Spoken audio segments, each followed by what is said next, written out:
Right.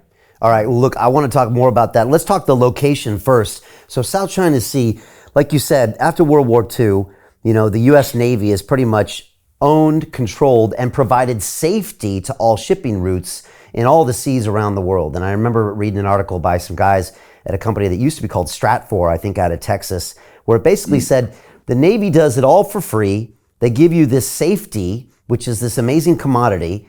But in return for that, I guess we run the seas.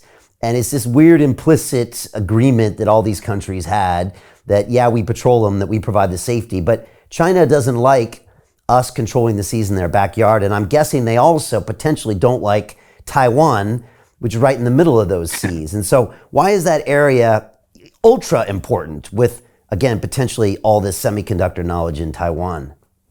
Right. Yeah. There's a lot to unpack there, but essentially, if you imagine from their perspective that we essentially are in their sandbox, right? And we are, right? Yeah. And that's how they view it. It's their turf, and that's the same way they view Taiwan. So moving on to Taiwan, there is no separation. It's not as if they look at Taiwan and say it's an independent nation, and but one day we'd like to have it.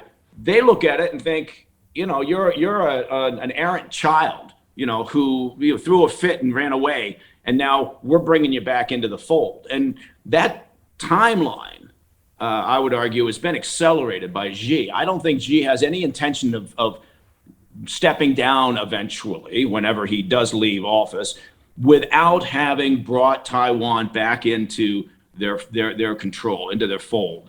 And so I think you can look when you say, well, what's the timeline for them taking action on Taiwan? I think you can look at it in more immediate terms and just say, well, what does Xi's health look like? What does Xi's tenure look like?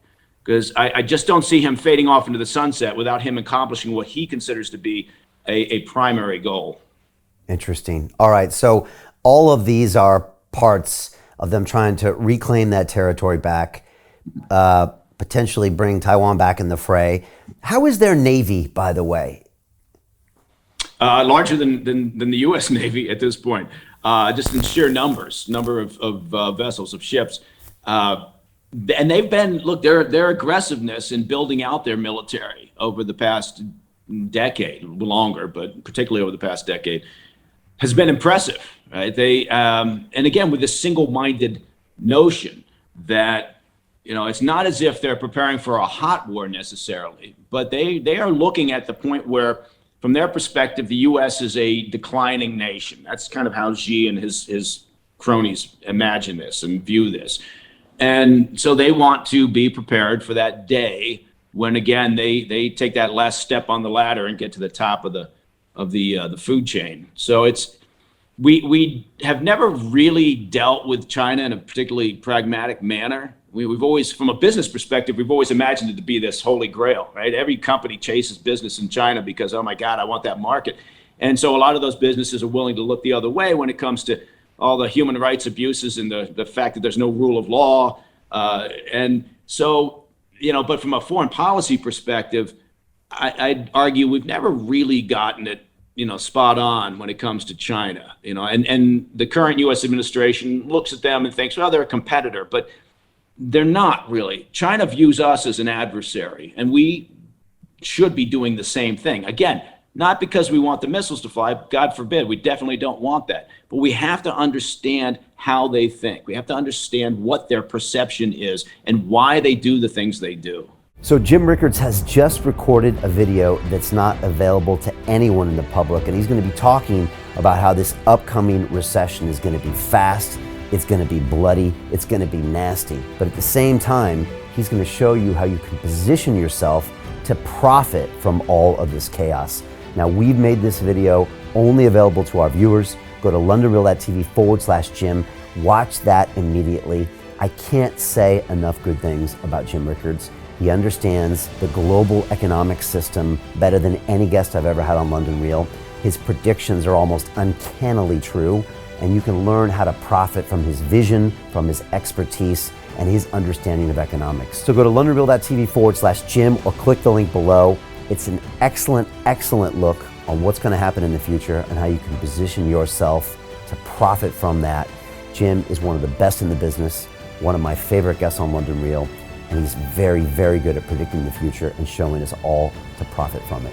So click the link, and I hope you enjoy. Hey, do you want to profit from crypto? Then join my DeFi Academy. The Crypto DeFi Academy will help you create generational wealth. But don't take my word for it. Listen to my students. When I first got into crypto, I remember thinking to myself, I need to learn more. Brian Rose, learning crypto, learning DeFi, gotta do it. I am so grateful that I jumped in and did this. I had to break through some limiting beliefs that I can do this, that I can afford this, that I can be in this. It challenges the things that are deeply rooted within us. Joining DeFi Academy has been one of the best decisions I have made on my blockchain journey. This course was a life changer, a game changer, a huge eye-opener, coming from knowing practically nothing at the speed of the learning over 4 weeks was just fantastic. The information you provided in this class was invaluable. I feel far more confident in my next steps. You took complex concepts and made them easier to understand. What's different than so many other ones is it just doesn't tell you what to do. It actually makes you do it. This is for people who are serious about becoming traders. This is the way it should be done. I realized from this learning experience again that it is not about what you learn, but about who you learn it from. The energy was insane. I've never experienced such incredible energy on a live call. Brian Rose, you are a legend, my friend.